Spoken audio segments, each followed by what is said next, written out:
Hey everybody, I'm Corey. And I'm Zach, and we're the hosts of Podcasting After Dark, a cast dedicated to late-night horror and sci-fi of the 80s and 90s, often found on HBO and Cinemax. You know, the movies your parents didn't want you watching as a kid. You can find us every other week on Apple Podcasts, Spotify, Podbean, and Stitcher. This is what you want. This is what you get.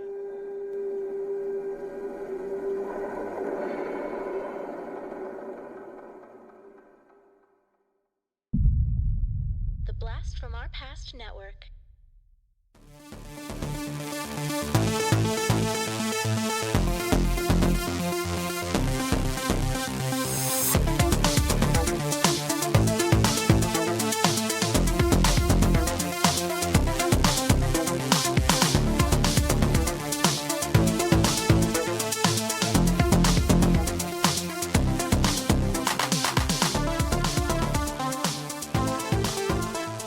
Hello and welcome back to Action, the action movie podcast that watches all the action movies.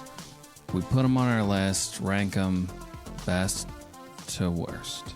My name is James, and I am always joined by, or I'm joined with. No, you were doing good. You were doing good. Okay. You fucked it up. Okay, I fucked it up. Dustin. Hey, here I am. Here you are. So, hey, we're a part of the BFOP network. You should check out all the great shows like Return, Revenge, Resurrection. Holy crap, you nailed it. Cartwright, I think that's a Patreon only. But Talking Back. Podcasting After Dark. Hell yeah. Comics Underground. Oh, yeah. So I think one of the dudes from Blast from Our Past started that, a comic book podcast, yeah. I gotta check that out. I love comic books. Are they still doing the trivia one? Throwback Trivia Takedown? I haven't heard about anything about that one in a while, but maybe it's still going. We haven't checked in since the last one. We still haven't had an all hands on deck meeting of the BFOP network here. Right. Hey guys, what podcasts are still active? Yeah, like we're still network. a part of your network, right? You guys aren't having meetings without us, right? So we're a part of the BFOP network, so you should definitely check out those shows. This is official episode. We've done more episodes than this, but this is the official episode, number 290. 290. Wow, we're getting close. We're gonna do something special for 300. We have an idea. We have a really original idea. So unique. You guys are gonna be shocked. Anyways, this episode we are covering a film from 1984, Red Dawn, which is a Patreon pick. That's a Ryan pick. Ryan, here it is. It's finally a reality. It's finally upon us. But before we get to that, Dustin, why don't we do a little segment we call Sink or Swim, Seek or Destroy? Right. It's been a while. It's been a little while because we recorded a year in review episode. So, and in between that and our Christmas episode, there's, I was mostly watching Christmas movies. Right. So I'll go through a few of those, even though we're out of that season now. I tried to watch How the Grinch Stole Christmas, the 2000 film with Jim Carrey. Yep. We had talked about that on our Patreon episode, our top 5 Christmas episodes, and I was saying I didn't like it, but I was gonna try again. Yeah, no, I can't. So what is it? It's so fucking obnoxious. It's like everything that happens and is said gets under my skin, and I honestly think it's one of the top 5 worst movies I've ever watched in my life. I will say this: the great costuming and like sets and all that kind of stuff. Mm-hmm. But man, yeah, I can't stand it. I fucking hate it so much. Wow. Now to counteract that, I had to go and watch Scrooged, which of course we also talked about. Yeah, on Scrooged. That Christmas episode. That's an awesome movie. That's a 5-star banger right there. Yeah. Just wonderful. Love it. I didn't watch Die Hard this year, if you can believe it, but I did watch Die Hard 2. Right. And that was a lot of fun, of course, always. And then I watched a couple movies I didn't really realize were Christmas movies, couple action films, Money Train and Dead Bang. And Money Train is the Wesley Snipes, Woody Harrelson kind of follow up to White Men Can't Jump. Definitely holds up, right? Yeah. It's such a weird movie. I hadn't seen it since it came out, and it's like all over the fucking place. Like it doesn't ever settle down onto one plot. Mm-hmm. There's like 3 or 4 plots going on, and it's never clear which one is even like the main story, really. So there are a couple cops who work the subway, unit or whatever. Yep. Busting people, the transit unit, in the subways and stuff. And they keep running afoul of Robert Blake, who is the guy that runs the train system, and he has the money train that comes through that's hauling all this cash from the banks or some shit. It is so weird. Now, it's not a good movie, but it is pretty watchable. Like, it's never boring. You're always just kind of like, what the hell are they going to do next? Because there's the plot line to do with the money on the train, and like how Woody Harrelson ends up wanting to steal it. Right. There's a plot of Wesley Snipes and Woody Harrelson are both into Jennifer Lopez, who's a new cop on their squad. Right. There's a plot of Woody Harrelson owes the mob a bunch of money because he keeps losing these card games and like taking. Is this the one? Stuff. Is this the one where like there's a guy that keeps lighting people on fire? Yes, and then there's another one. So there's another plot. Chris Cooper is like a weird serial killer arsonist guy. Yeah, which is an awesome. That's a movie in itself. It's a movie. It could have been a movie by itself, but it's just like a small side plot in this movie. It's just a mess of a movie, but yeah, like I said, it's not boring. And then I watched Dead Bang, which is a Don Johnson action film from 1989. This is him. It's a John Frankenheimer movie who, did some real bangers back in the day. And he did Ronin was one that we've done on the show. He also unfortunately did Reindeer Games, right? Which was really, really fucking bad. But he did like the original Manchurian Candidate and stuff like that too. So, but this movie, Don Johnson's like a sort of alcoholic, divorced, wife won't let him see the kids, detective, and he gets this case. The cop was murdered, and he starts going after these white supremacists, and he's aided by William Forsythe, who we know as the bad guy from Out for Justice. Out for Justice, yeah. But he's plays such a different role in this movie. He's this really nerdy FBI agent, like really? Dudley Do-Right type. I mean, he's awesome. He gets really upset with Don Johnson for swearing too much and stuff. And he's like, well, if you must know, I'm a Christian and I don't appreciate that kind of language. And he like talks in this weird nerdy voice through the whole movie. It's pretty fun. But yeah, this is a fun movie. Like I had a lot of fun with this. This is the kind of 80s trashy action thing I want to see. Nice. I mean, it's not stuffed full of action set pieces, but the ones that are in here are good. And I don't know. It's just fun characters. I like, for some reason, we have this thing, I think, going on the podcast where we like an 80s movie where they go after white supremacists. Those are always fun. I mean, it's always a great plot point. Yeah. And they're like, full on in this movie. So yeah, I had a good time with that. And it is a Christmas movie set at Christmas time. Nice. So Dead Bang, I feel like probably next year or something we should do it on the show. Yeah. I rewatched Invasion USA because that is a Christmas film. Fuck yeah. And that was a great time. I had a good time with that. That is so good. And my wife and I went and saw The Boy and the Heron, the latest Miyazaki movie, guy that did Spirited Away and Princess Mononoke, all those. The new one out in theaters, and we went and saw that. I really liked it. Not entirely sure what the fuck was going on. Right. It's a really weird movie. But, I don't know. I still had a good time with it. Last thing I'll mention, I watched 2 New Year's Eve movies. I watched 200 Cigarettes, which was the 1999 movie with a huge cast. Ben Affleck, Casey Affleck, Dave Chappelle, Paul Rudd, Janine Garofalo is in it, Kate Hudson, Courtney Love, Jay Moore. It's kind of meh. Like, it feels like it should be good, but it's like the script is not very good. And so, like, the dialogue between the characters, like, you're like, oh, I like all these people, and the setting is good because it's like set in 80s New York, and like, the costuming is all good, and the period details are all right and stuff. But none of the scenes are memorable. The dialogue is really flat and just kind of lame. I don't know. Yeah. It just never actually gets to a level that you'd want it to. So it's just meh. And then I also watched Terror Train, which is a New Year's Eve slasher with Jamie Lee Curtis from 1980. I've seen that one before. That's a really fun movie. I think it's Canadian production.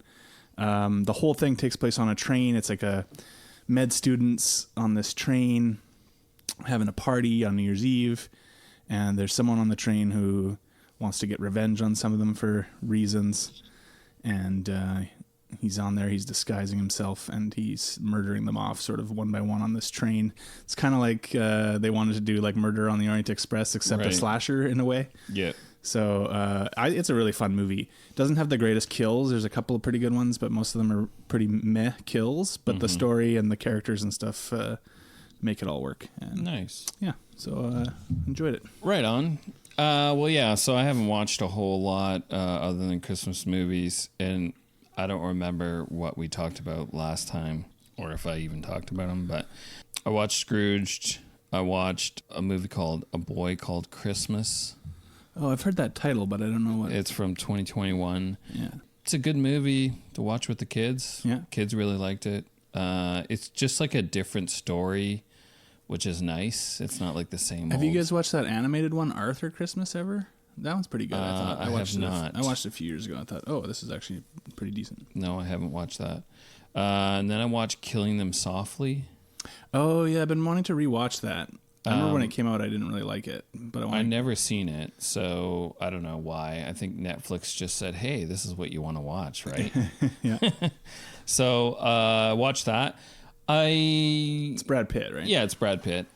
I liked it. I mean, it's kind of slow. It's a really slow burn. There's not a whole lot going on. James Gandolfini was in it, right? Yeah, but it's like a different take on mobster and like a modern mobster kind of. Yeah. I saw it in the theater, and I remember I was like not into it, and I expected to be, but I was like, oh, I didn't like this. But then lately I was like, oh, people keep talking about, oh, no, that movie is underrated and stuff. So I was like, I should watch it again. Yeah, it just really got me thinking of like how things have changed, how they weren't what they used to be, and how the mob operates differently. And so it was kind of interesting. And it was kind of like as I recall, it was like a political commentary kind of movie. Yeah, because throughout the movie, there's like different speeches from like the president, right, and like, from like George Bush, from Obama, and whatnot. So it's trying to have a whole lot of political perspective or whatever. Yeah. But yeah, so watch that. Then I watched Ocean's 12.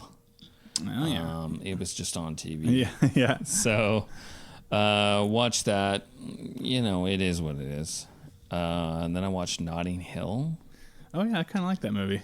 Yeah, I liked it. Gene made me watch it a few years ago, and I was like, "Hey, this is not too bad, is it, for a romantic comedy?" It's actually not bad. Yeah. That's some pretty funny bits in it. Yeah, definitely. And then, like I said in the year in review, I watched Slow Horses. Right. Yeah. Which the spy show. Yeah, I really like that, and I think that's about it for now. Yeah, I haven't really watched too much. You didn't watch that AEW pay-per-view? No, I didn't. Okay, there's some interesting outcomes. Okay, I need to watch Maybe we'll that. talk about that off air after. Okay, sounds good. So why don't we get to the movie we watched this week, Red Dawn. Let's roll a trailer. What's going on here, my friend?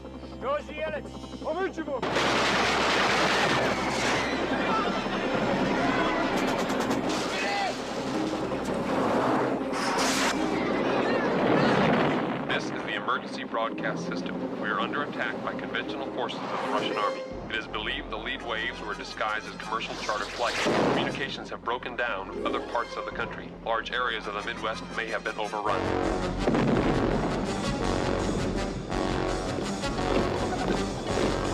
They know who all of you are. They're looking for you.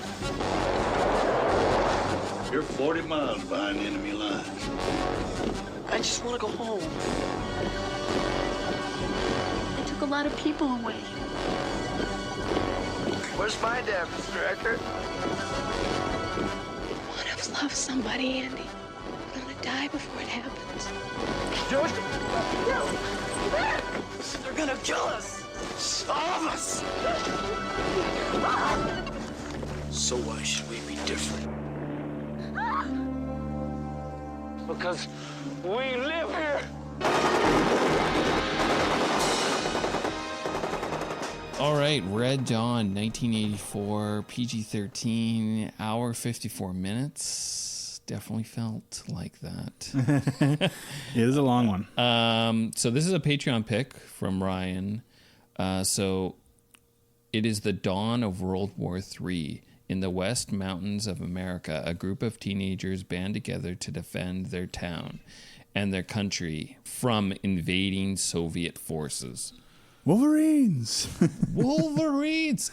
So I never seen this movie before. Oh yeah, okay. I was wondering about that if you'd seen it. I never saw it until a few years back. I went on another podcast, which damn, I can't think of the name of it now. I don't think it exists anymore. Okay. And I reviewed this with them, and that was the first time I'd seen it. So now here we are, finally getting it on our own show here. So I don't know. What do you? I'm curious what you think. This is a weird movie. So, like, it is long for sure, and I feel like there is some stuff that could definitely be cut from this. We'll get into a little bit of that, but there's a lot of things I like, and then there's just as many things that I don't like. I feel like in this movie, it's kind of unwieldy. Like there's a lot they try to fit into this movie, which I guess is why it's 2 fucking hours long, but. Yeah, there's a lot they try to fit in. I feel they drag it out a little while. Like they're trying to build these relationships between these teenagers, and but that's the funny thing. They don't do a great job of that. No, they don't. And they have a lot of time to do that, but that part never really comes to fruition. Like in terms of character development, there's very little in the movie. There's like a few little tiny arcs. Yeah. And I like the idea of this roving band of teenagers that are like guerrilla fighters who just show up and, attack these Russians. Well, they're like Russians, Cubans, Nicaraguans. For some reason, Mexicans are part of this attack on America. Well, there's like a thing at the beginning, and it kind of describes it explains what's going on. The situation a little bit. I think the opening is awesome though. Like when you're just at the high school and we get the guy teaching, and it's the actor. I can't think of his name. The guy who always is the police chief who balls his cops out and everything. And then Frank McRae, who I just also watched him in Loaded Weapon 1. Oh, nice. A couple of weeks back, which he plays the exact same role in that, where he screams at Emilio Estevez and Samuel L. Jackson. But yeah, I think that opening's really good. Like, it's just the kids, they're going to high school. Patrick Swayze drops off his little brother, Charlie Sheen, and another kid, and they're learning in class about something, and then boom, all of a sudden they just look out the window and there's all these like parachutes guys coming down, soldiers, and Frank McRae goes out the front door to be like, what the hell's going on? And they just blow him away, and then there's like this huge attack. Man, that's a lot of soldiers for one small Texas town that doesn't seem like it's of any real importance. Well, and so like that's the thing. Like I don't really I get why it's filmed in a small town. Like there's budgetary reasons why you do what you're doing, but it just seems like, why this town? Well, I assume they're doing this in all the towns around the area, but yeah, it seems like a very unimportant target to have that many resources go to. So, but that's something I was like, okay, well, whatever. It's just for the sake of this movie. It's just whatever it is. It's but silly, like the headquarters is in this town of this area. For this area, yeah. And then, maybe because it was something about they had silos out in the desert near there or something. Okay. Missile silos anyway. Yeah, and so then we have scenes with this guy who's like the leader of this area. He's like, I think he's a Cuban guy. Yeah. In charge of these soldiers, and there's a really weird arc with him in the movie that like doesn't make a whole lot of sense. It makes no sense. That's like skipping to the end. That's why I feel like they threw in that like he's writing a letter to his well, woman, they started to show some signs of him having these doubts like as the movie progressed earlier, but it was weird because in the early scenes, he's like a hard ass and he's having like these civilians executed because their kids might be the ones who are doing these guerrilla, attacks so that where they get in and out and like fuck up their soldiers and their tanks and stuff. Right. And then later it shows there's a couple scenes where he's like kind of talking, he's arguing with his like superior officer about like, we need to win their hearts and minds and not be doing all this kind of stuff. And I'm like, well, when did the change of heart happen? Because you were the one like ordering these executions early. It's like, did they hire the actor to play the guy above him like halfway through shooting the movie or something? And then they were like, well, now we have to have him have some sort of conflict with his higher ups, or I don't know. It's like they're trying to know. There's just too much in the movie, and like you don't need that arc with this guy. Like, I guess they want it just so they can have that end scene where he lets Patrick Swayze and Charlie Sheen leave, but like he never would have done that even with the stuff that we saw on screen, right? Right. I mean, that's just I don't buy it. Yeah. You could have easily chopped that out of the movie, that all that stuff with him. I don't just have him be full on evil, like Invasion USA style. Just have him be full evil, because that's the similarity here. Is in Invasion USA, all these guys come into America and attack. Now, in Invasion USA, they're like terrorists, and in this movie, it's like a full on war as being, I don't like. I have, like, it's hard for me to understand like what the motivation of what's going on. Like, I don't really like. This is the height of like Cold War, right? I know, but like that's why they just need to make it as they're invading and they're just going to kill everyone, and they don't really they're just care. bad guys, and they do a good job of being like, these guys are really fucking bad. Yeah, here they are executing people in a fucking lineup. You know? Yeah. So, but then they try to like, it's like they try to pull back from that, and they're like, what if we show that they're also humans? And it's like, well, okay, in real life they are, but like this is a silly action. Yeah, film. But at this point, and this movie's already as like ridiculously patriotic as possible. Yeah. So like, but at that point in the movie where they're trying to like, let's pull back a little bit, it's like it's already too late. Yes, you've already basically definitely spoon fed us that these guys are evil. Yeah. Well, and it's a weird thing too. So I was reading a little bit on the background of the movie, and it's directed by John Milius, who is a fairly well respected director and more so a screenwriter. Right. He wrote Apocalypse Now, and he wrote Clear and Present Danger. He wrote Extreme Prejudice, which we did on the show. Right. Jeremiah Johnson, stuff like that. So he's a respected writer, and he directed Conan the Barbarian and stuff like that, Dillinger. But so I think what happened was the movie was going to hoorah America kind of direction, which that is the overall feel of the movie, no doubt. And I think he wanted to be like, this is too much. We need to like try to have more of a balance or something in the present, like, because his idea was, it's an anti-war movie because it shows like how terrible it would be, and it would also show Americans like what it's like to be invaded as opposed to being the ones always doing the invading, right? Right. But the way that the movie comes across, that's not it at all. It's just like, yeah, America, fuck these commies. It doesn't like, come across that way at all. No, I don't think so. No, weird.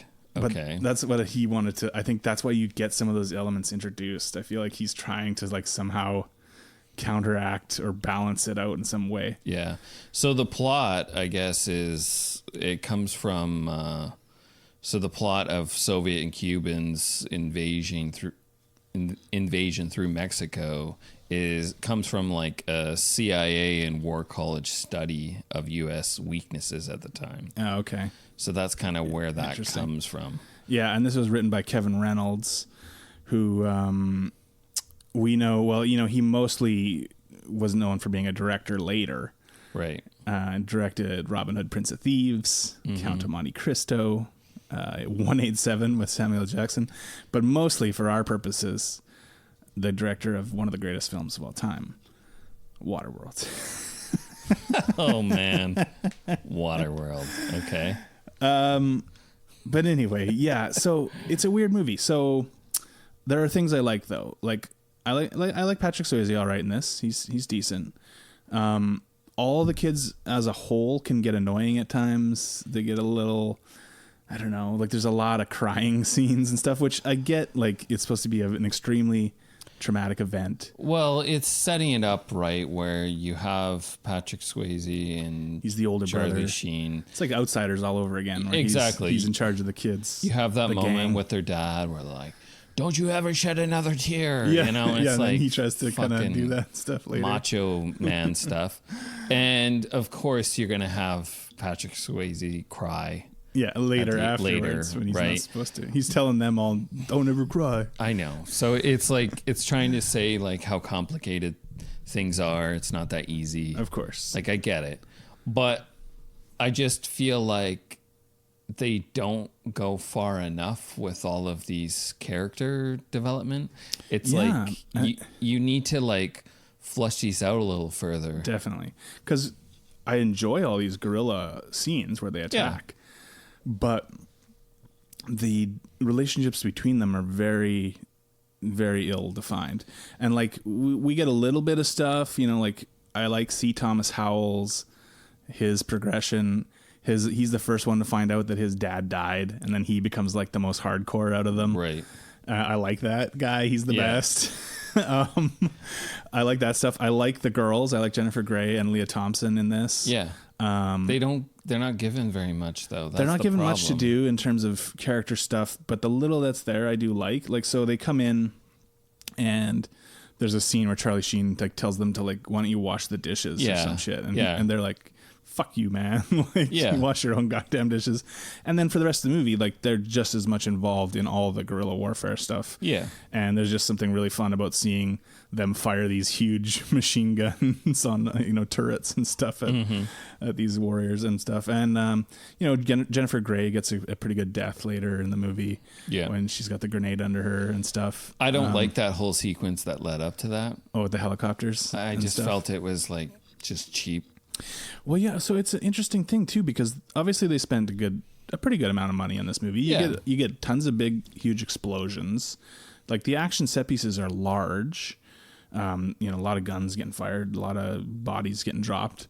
But then there's these moments where it's like, okay, they got these helicopters attacking them in the mountains. Great idea. Should be a really cool sequence. But then, yeah, like you said, it doesn't feel like... It's just... Like the one, you know, Thomas Howell fires a rocket launcher at one of the helicopters, and I'm like, sweet, it's gonna blow up. No, it somehow goes straight into the window on the side of the helicopter and just kills the guy inside the compartment, so that they don't have to blow up a helicopter. Yeah, right? Exactly. Which, okay, I get it, but it doesn't. It's not impressive when you're watching this sequence. It should be like this huge moment in the movie. Honestly. Like, I understand what they're kind of doing where they're in the mountains and they're, like, attacking all these different... like hit and run, right? Yeah, like, I get that. And, like, I do like those scenes. But I feel there should have been a turning point where they're like, you know what? No, like, they do it, actually. They say, no, we're going to go rescue everyone. And there should have been a sequence in there where... the bad guys knew that they were going to try and do this, and they get trapped basically. And then there's like a sequence where they have to fight their way out, right? And then someone can die in there. I just find the food falling off the truck, and then the helicopters, and they're trying to trap them, because then they bring in yet another character, right? This Russian hunter guy who's like telling them how they're gonna use these certain tactics to trap the Wolverines. Because these kids have been doing pretty fucking good against these armies. Like really good. Yeah.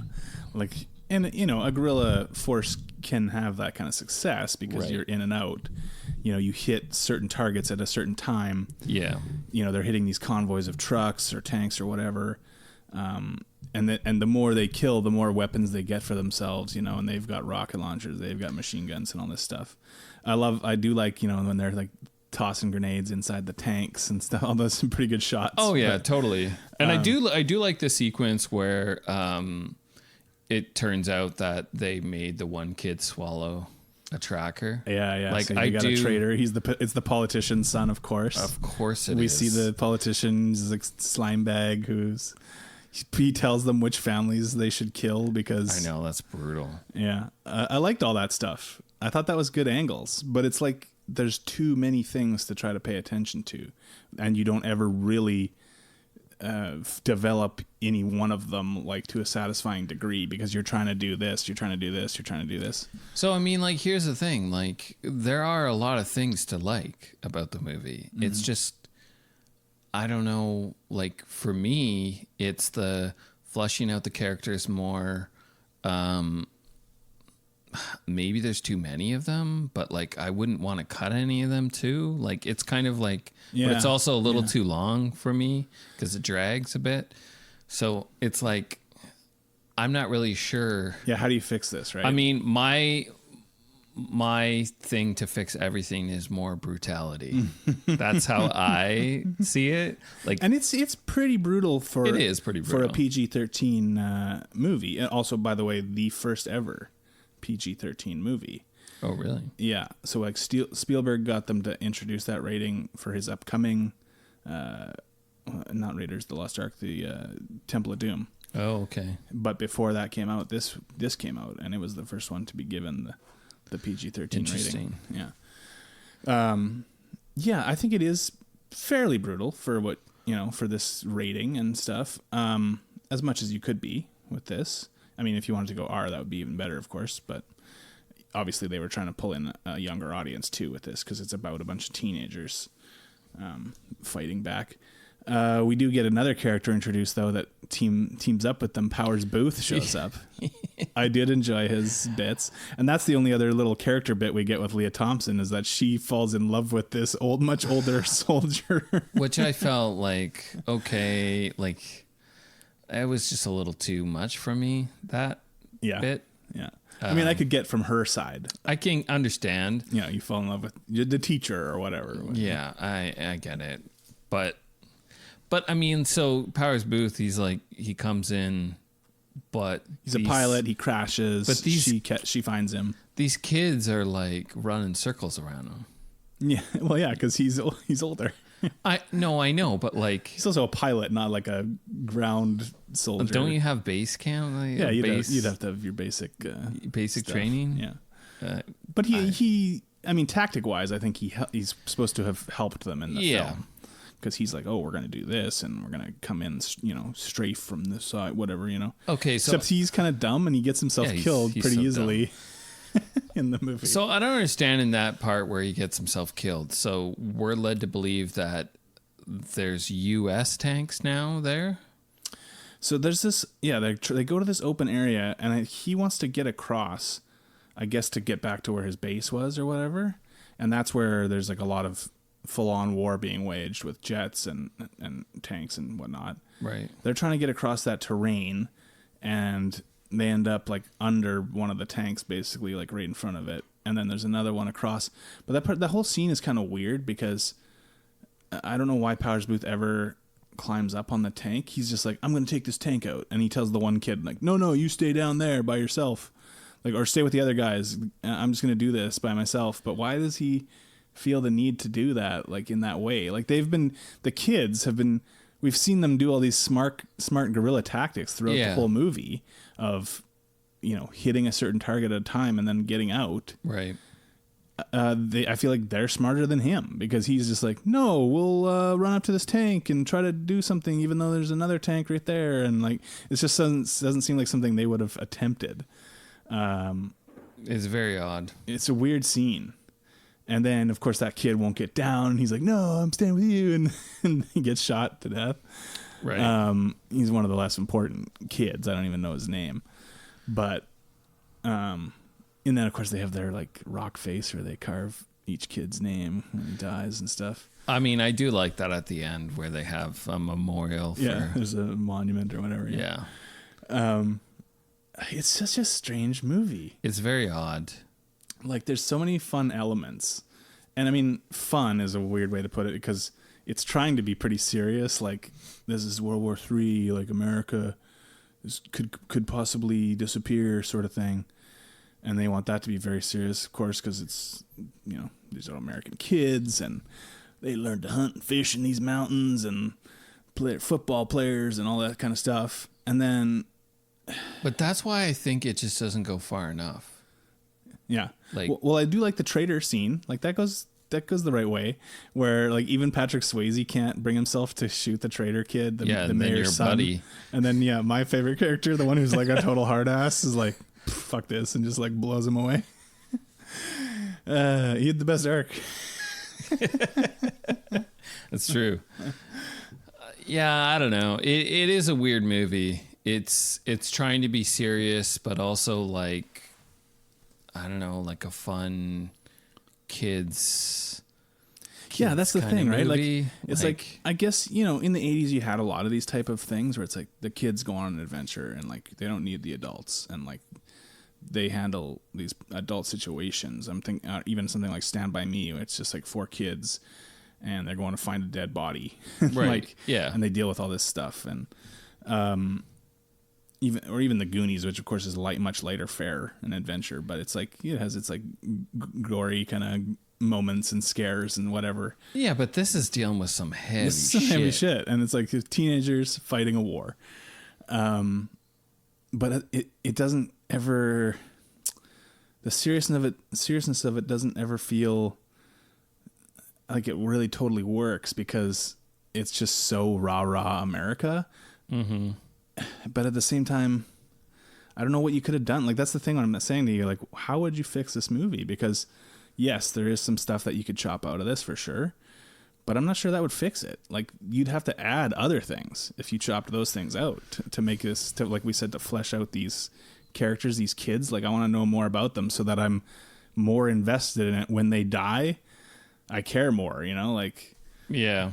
But it's also like, when the kids, like when Patrick Swayze and Charlie Sheen go into town, and then they, like at the end. No. Earlier, yeah. Earlier when they go to the concentration camp. Right. See their dad. They see their Harry dad. Dean Stanton. I'm just like, there's no way they could just walk around town and not be stopped. Yeah, well, there's this weird thing where like there are still civilians are still kind of allowed to move around in town once it's been taken over by the commies. Like, they're allowed to move around, except for the ones who have been put in the prison camps, right?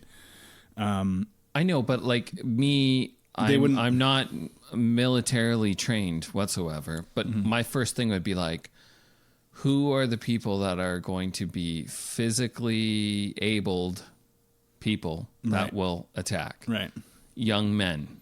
Mm-hmm. Well, you would think young men, you would round them up. Right? Yeah. These young guys are just walking around town together, a group of them. Well, and also like they knew which ones were missing, and they weren't, and like that they needed to find, because they had these lists of like, okay, these people weren't amongst the ones that we captured, and we think that it's maybe these certain kids are the ones who are attacking us, but nobody's like, who are you? Let me see your ID or some, some shit like that, like in the street. Jennifer Grey briefly gets stopped by one soldier, but that's because he's like hitting on her. And she put the bomb inside the store. I don't know. There's lots of like that stuff is fun too. See, I like that. Yeah, I love all that stuff where they're showing them and they're spray painting Wolverines on the sides of the tanks and I like that the too. Building stuff. Yeah, that's good. So there's like all these things that work, and then all this shit that doesn't work, and it's just all intertwined. And I don't know how you pull it apart and make something good out of this. Maybe the answer is in the remake with Chris Hemsworth. Have you seen it? No. Oh, I haven't seen it. I can't imagine it's good. I can't imagine. 2012. We got Chris Hemsworth, Josh Hutcherson from the Hunger Games movies is in that thing. Okay. Adrian Palicki was in it from Friday Night Lights. Yeah, I don't know. I can't imagine that's good. Oh, Jeffrey Dean Morgan's in it, and I think he's playing the Powers Boothe role. Oh, okay.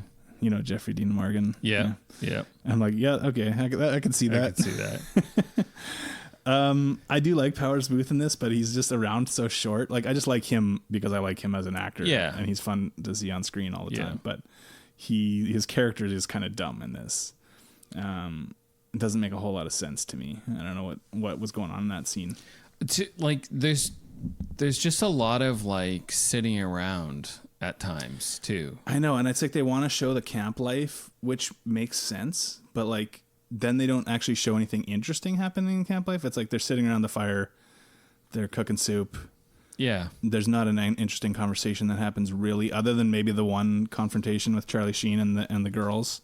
There's not anything really interesting that happens there, except for Patrick Swayze like kind of shouting at them and telling them, gotta harden up. We gotta do this. Yeah. You know, I do like that. Like as it progresses, they get like better gear and more weapons. I do like that, and they don't even have to explain it because you just can easily think, oh, okay, yeah, they kill all those guys that have all that snow they get gear, the gear, and they get all the gear, right? Yeah. So I like that scene where those 3 soldiers, the Russians, are on the hill in the park, and they ask him to like translate the sign, and he translates it completely wrong. Yeah, I thought that was pretty funny, and they're like taking pictures and stuff, and then it goes into a scene where they see the kids on the hill, and then like they chase them, but then the kids take them out. I thought that was really good, that whole sequence. Yeah, it's like their first their first real kill. Yeah. I thought that was well done. It's just I don't even know. It's just such a weird movie because as many things as I like, there's it's like everything you like. There's just as many things to. And that's the thing. To like, frustrate you about it. There are some really cool things. It's kind of a weird one because I can't really pinpoint exactly what the problem is. I know, and I feel like usually you're like, oh, this is what we would do. We'd do this, bang, bang, bang. Yeah, I just don't know with this one. I think there's almost like too many things going on. Like the whole, like the main bad guy, his character arc is like horrible, where he all of a sudden like lets them go at the end. Lets them go, and then there's also the scene where he's telling his commander like, well, I'm on the side of the partisans, or he's like talking or the insurgents and stuff like that. Right.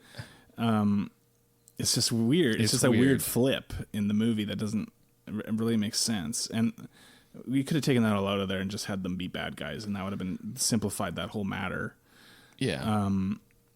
You also get a lot of the stuff with them talking to the mayor and whose family is what, and like we could, there's a lot of that stuff that we could do without. Yeah, you can cut all that out. I mean, I kind of like it in the sense that we get to see like this politician character who's like, obviously looking out for him and his kid more than anyone else in the town. The way that plays out, I think, is a cool idea.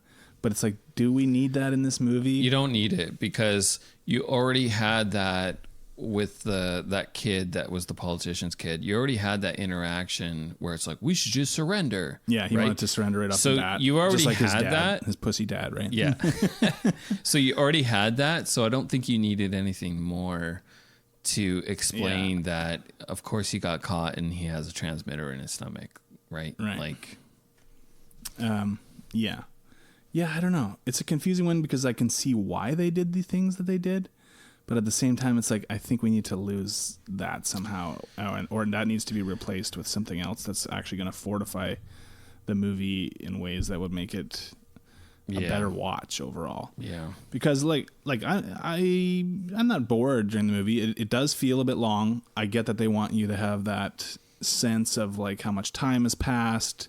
We go through the months, like we get into the winter months, and that's cool, and see all those sequences. But obviously this can't be like, oh, this took place over the weekend kind of a thing. It's like a big event, right? Yeah, it's long, drawn out. Like, I get that. It's just still feels a bit long, doesn't it? It's still like you either need to simplify the script, make the bad guys just bad guys, more brutality, or it needs to be like a mini series. Right. Yeah. Where you can flush out all the characters and you can spend more time. That would have been interesting. Especially a miniseries for the time period. Would have been interesting to see what they did with that. But you know what I mean? Because then you can have like more time to like get to know these characters and like all their storylines. Mm-hmm. like a 6 episode or something. Right, because you can imagine like how much more impactful would it be, like when Jennifer Grey's character dies, or like when C. Thomas Howell gets blown away by the helicopter or whatever. If we had that time to really know these characters and care about them, all their flaws and their strengths and all that stuff. Because honestly, other than your favorite character and Patrick Swayze and Charlie Sheen, like when everyone else dies, it's kind of like, okay. Yeah. Like there's not a whole lot of... Yeah, like Jennifer Grey gets the decent death, but like the other kids that like the one on the tank, he just kind of gets blown away and they're like, okay, whatever. And like another one dies over here and it's like, oh yeah, which guy was that? Jimmy? I don't know. Yeah, I don't know. There's a couple, but they have those ones that are like the extra ones, so that they can be the ones to die first. No, I understand that. And then 2 of them get away, right? Yeah. Leah Thompson and the other one younger kid, they send them off at the end. Patrick Swayze and Charlie Sheen are like, you guys, somebody has to live, so you guys go, and we're going to go into the... Tell our story. We're going to go into the base and raise some havoc. And I think that stuff's fun at the end when they go in and they're shooting the rocket launcher into the trailer where the big boss Russian guy is. The hunter guy comes after them. Somehow he knows they're on the train. I don't know how he knew that. I have no idea. Was he supposed to have seen them like run on and jump onto it? No, he was looking around like, where are they? Where are they? But he's like waiting by the train. I know. And then he's like, there they are behind the thing. Somehow he knows, and he shoots one of them off. Shoots Charlie Sheen. They should have brought that guy in earlier. Yeah. And it should have been more like they were trying to hunt him in the woods. Like this guy was trying to hunt them in the woods. Mm. And of course these kids know the woods because they grew up in the woods. They grew up there. I thought they should have done more of that stuff with the town too. Like, yeah, the kids know the town and these fuckers don't know the town. They could have, been exploiting that in ways. That's true. But what they should have done is just had that character amalgamated with the other main bad guy so that he was one person. Right. Whereas like he's this guy, he is this hunter guy. He's gonna figure out how to get them. Like at first he's like letting his underlings kind of go after them, and that's not working out. So now he's like, okay, clearly I have to take charge of this situation myself as an experienced hunter, and this is what we're gonna do. And then you could have, that's a whole lot less fat. Yeah, and then you could have had like an awesome kill of that guy. Right. And instead of spreading it out over like 3 different sort of bad guys, and been kind of like a like there's that moment where he gives like some kind of expression of like he knows he fucked up and that they got the better of him. Yeah. But he like respects it. Right. Yeah. Yeah. And he just accepts that he's gonna die. I didn't mind the way that he like Patrick Swayze used like the 6-shooter on him, like the pistol, and was like, you lose, and like did the quick draw, but he wasn't even quick enough because he still got shot. I know. I know. I was like, why would you had the drop on the guy? All you had to do is shoot him, but you had to wait till he turned around so you could really let him know that he was getting one over on. Because they have to die, I guess. Yeah, I mean, and I'm okay with them dying because it's like, okay, well, realistically, how are these 2 kids going to get out of this fort, right, or this base of operations on their own? But yeah, it was just like a silly way in a sense because it's like I like that he used the 6-shooter and blasted him down with that. Yeah. But it was like, okay, you have the drop on him. It was his dad's 6-shooter. Just shoot him, right? Yeah. I love the dad when he's in the jail and Harry Dean Stanton and he's like, avenge me. Yeah. Yeah, I did like that. But that's the thing. Like, these guys are, they're mostly teenagers. I think Patrick Swayze is supposed to be maybe 19 or 20. Yeah. But it's like, you're already foregoing reality because these kids who have no military training are getting the best of these guys. So, like, why not just lean into it more? Mm-hmm.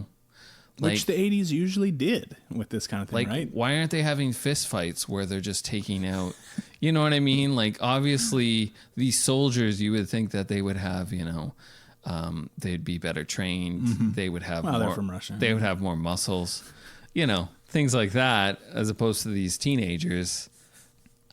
But they do play football. They play football. That's why they can throw a grenade directly into the top of a tank. They should have had an exploding football. Oh, I like that idea. See, that's totally ace. That would have been good. In the scene, if they had a couple of them get captured, and then one of them over the fence is like, "Here, this football has been rigged," and then they'd like play football with the soldiers like one day, like, let's play some football, and then here, go long, boom. Yeah, nice. I mean, you got. Like I think that's it. You got to either make it more 80s cheese, like most of these movies would have been. Yeah. Or, I don't know, more brutal, I guess. It's like that frisbee from Hard Ticket to Hawaii. Oh, yeah. Love it. Yeah. That's what you got to do. Exploding football. Would have been good. If they put razor blades in the football. Shreds the guy's hands. It's like really silly. Oh, yeah. I mean, that's the kind of movie I'd watch. I know, because this one, it's just trying so hard to be a serious thing. And it feels really cheesy, you know, because of the pro-America stuff, but just like, I don't know. I didn't even think it was that pro-America. I mean, it feels pretty hoorah to me, a lot of it. Yeah, I guess, but I mean, you didn't see a lot of American flags and them talking about America. No, but there's like, you know, they're going to get, the people are getting executed, so they start singing the national anthem. And well, yeah, people are stupid, though. I can totally see it, like they're singing like "Oh Canada" or some shit. It's like nobody fucking does that. The jet or the helicopter comes over. Is that one of ours? Yeah, woo! Like, oh yeah, there's that stuff. And you know, is that one of ours? The idea that like these American teenagers could somehow be good enough to fight back against these soldiers from other countries. Yeah, I don't know. So I guess at the end, are we supposed to believe that eventually America won and took back the country? Yeah. Because we have the monument there for the kids. I think that's what you're supposed to believe. Yeah. Because America. I wonder if they were getting like partway through the movie, they're like, we're not going to be able to show how this turns out. Like, this movie's like too long already. We're not going to be able to. It's got to have a little capper. Two-parter. Yeah, it's part two. It's got to have a little capper on here that lets people know. Yeah. I mean, I'd be curious, you know, we should have asked Ryan, like, why did he pick this movie? Well, he brought it up a long time ago, and I think it was like after Russia had invaded the Ukraine. Oh. He's like, you guys got to do Red Dawn. So we're maybe a little late on that. Right. Not super topical. But hey, you know, what if Russia wins and then they come over here next, James? I mean, we're gonna be Wolverines or what? I don't know. You know, let's go to my dad's house and get some of his guns. Yeah, well, I got some guns. Don't worry. Okay. I was thinking actually during watching this movie that there was a comic that came out about America invading Canada. Yeah. We Stand on Guard. I have it. It's over on the shelf over there. So I haven't read it, but it's an interesting concept. Mm-hmm. And I wonder, like, well, I kind of know what would happen, but it's nice to imagine that, you know, you would have an underground that would fight against them. Yeah, it's a fun notion anyway. I mean, like I said, it's nice to imagine that that's how it'd go. I'm sure there would imagine the people you'd have to team up with for that. Oh, I'm sure there's lots of people that'd be like, yeah, America, come on in. Fuck yeah. Mandate freedom. Yeah. Maybe all the people with the Fuck Trudeau stickers on their on their raised pickups and stuff like that. That they'd be the survivalists, right? Yeah. We'll be the first to go.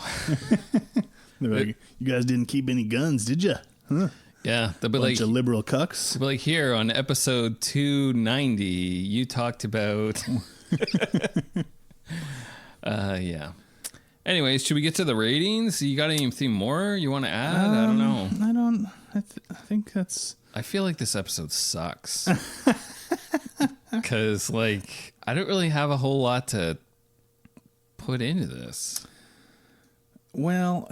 This is a hard one. It's a hard one to judge. Because it's not, like, fun, where you talk about all the fun things. I mean, I think the guerrilla scenes are kind of fun, but it's the whole tone of the movie that's not, like, a fun... tone, right? I don't know. This is a hard one to judge. Let me put in my numbers here. All right. Well, I'll do my ratings first. So plot, I gave 5. Kills, action kills 5. Pacing 3. A little hard on the action kills. Really? I mean, I don't know. The gorilla stuff is fun. I guess. It's just not enough. I'm not trying to make you change your... You're only one more than me, so... A deserving one more. Quotes and tropes 5. Personal reaction 3. Overall 4.2 for me. Wow. Okay, so my plot's also a 5. Is like, I really like the idea, but just the way that it plays out is not really satisfactory to me. And like the specific things they do in the plot are not great. Action and kills I gave 6. I enjoyed all those gorilla scenes, and there's quite a few of them. Not all of them are amazing, and it's kind of the same in a sense. It's the same thing over and over again, where they show up, they shoot at a bunch of guys. But I think it's kind of fun, the teenagers blowing these guys away. Pacing I gave a 5. Quotes and tropes I gave a 5. Overall reaction of 5, so it's a 5.2 for me overall. Like I was just thinking, like it's got this weird mix of like a Western with a, some of these older war movies, they kind of like, they had this where they just dragged and they had like, sporadic scenes where they're attacking the enemy. And so it's like, it is very much like those kinds of movies. Oh yeah, I think it is, but trying to pattern itself after some older war movies for sure. But it's like, I don't know, for being in the 80s and what they're trying to do, I think it kind of misses. Well, I think it's just in the 80s, and we think of action films from that era, they're all usually such excess. Like you think of something like Rambo 2 or something like that. Right. Or Commando or whatever. And this doesn't go to those levels because it's a teenage movie, and it's not like, it's not going for the full R, right? Yeah. So you kind of lose a little bit. You want that ridiculous over the top excess. You can't have it in this because of the audience they're going for. So that also kind of hurts it in a sense. Right. But okay, so it's an overall score of 4.7, which means we got a big old tie at number 185 with The Transporter, Under Siege, Punisher Warzone, World War Z, and Jurassic Park 3. Okay. I think I know where I would put it. Do you got a notion? I have no idea. I think I'd put it before World War Z. What was the head of that? Punisher Warzone. Yeah, I think I have more fun with Transporter. More fun with Under Siege. Under Siege for sure. Hell yeah. And definitely Punisher. So I think, World War Z I don't love. It's a modern zombie movie. It's got some good sequences, but doesn't really do much for me, honestly. And then what was the other one you had below that? Jurassic Park 3. Jurassic Park 3. I kind of don't hate Jurassic Park 3, but everyone else does. So, is that the Vince Vaughn one? No, that's 2. I hate 2. 2 is terrible. I can't remember what 3 is. 3 is the one where you've got the annoying wife from Bad Boys. Tia Leone. They hire Sam Neill, William H. Macy, and her hire Sam Neill to go back to the island because their kid got lost on it, but they pretend it's for a different reason, and they trick him to get to the island. And right. I think there's some fun stuff in that movie, but it's by no means great. All right. Well, I agree. Sure. Why not? Seems to sum up your whole attitude about this movie. Yeah. Whatever. So that's new number 188. Yeah, sorry, Ryan. I don't know if he's like a huge fan of this movie. I have to talk to him. Well, that's what I mean. Like, I don't know. Later. Like, I feel bad, Ryan. Sorry. I'll have to hit him up on Instagram. But I don't hate the movie. Like, there's a lot of things I like about it. It's just it's kind of a broken movie in a lot of ways. Like, it feels like it needs a lot of repairs, and I don't even know where to start. Yeah, I honestly. Yeah, to me, it's just got to be shorter and more violent. There you go. So. Okay, well, that's it, I guess. So, You can catch us on Instagram at Action Podcast. Our list lives on Letterboxd under Action. And think about becoming a Patreon follower. That's where you can get access to over 200. Well, you can get access to 200 back episodes. Yeah. That you can't. First 200 we did. You can't currently get now. And there's a bunch of bonus content. Yeah, bonus content. We got merch. We got if you join at the high tier, you can make us watch movies that you want us to review, like Red Dawn. And I can put together a horrible episode for you. Oh, come on. So looking forward to the new year. And thanks for listening, and we'll catch you next week.